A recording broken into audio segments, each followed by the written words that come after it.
Hello, this is George from the Keepers Hive.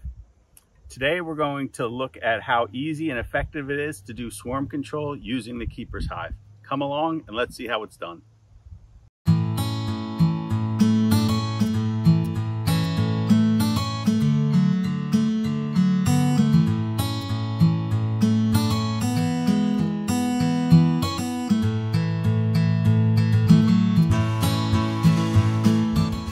So welcome back.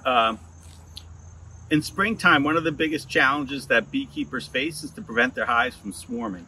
Swarming is something that bees naturally want to do, so it's important that the beekeeper manage it.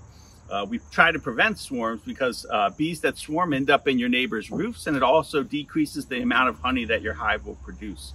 The method that we use in the Keepers Hive to prevent swarming is something called the Demaree swarm control method.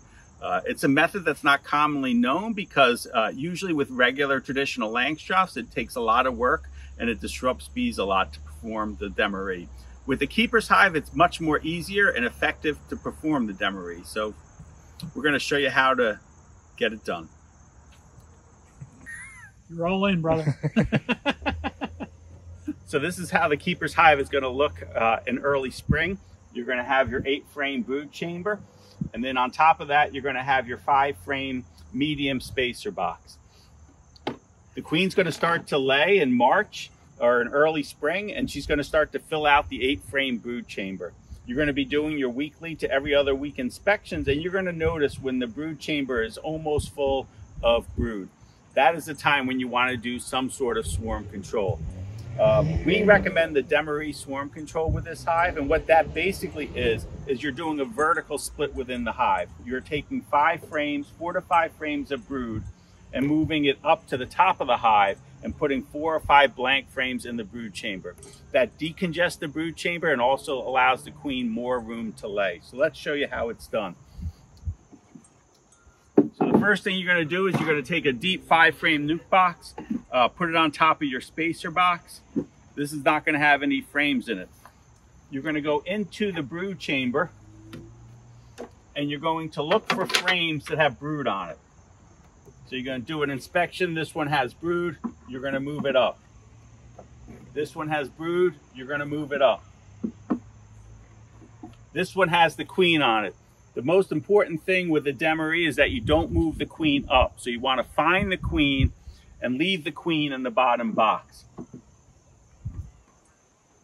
So you have 2 more frames. So you've moved up 4 or 5 frames of brood up above here. So what that's going to do is it's going to take bees, it's going to take nurse bees, and it's going to decongest the brood chamber. Into the brood chamber, you're going to put a couple of blank frames.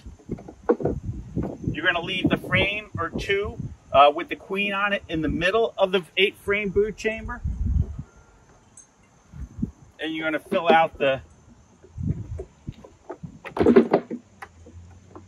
have 8 frames back in the lower part of the brood chamber. So what we've done is we've taken 4 or 5 frames, moved them up top, and we've put 4 or 5 blank frames in the brood chamber. The queen's down here. She has plenty of room to lay.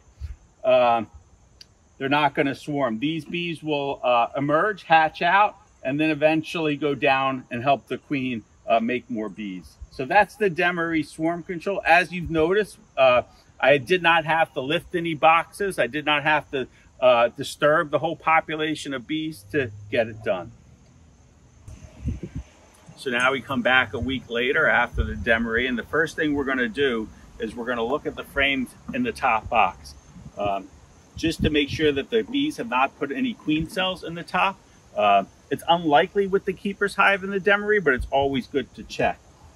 So you come, if there are queen cells, you'd cut them out. Then you're looking for frames that the bees have hatched out on. So you're going to take them, we have 2 blank frames, and then we're going to go back into the brood chamber and see whether or not it's congested again. If the queen has laid on 7 or 8 frames, it's time to, again, do the Demaree. So you're going to come down here. You're going to remove some brood frames. Again, leaving the queen down below, putting them up here, and putting the empty frames that were hatched out up above in the exchange box back into the brood box. So again, giving the queen more room to lay. You can do this as often as needed during the early spring season until the swarm impulse is over.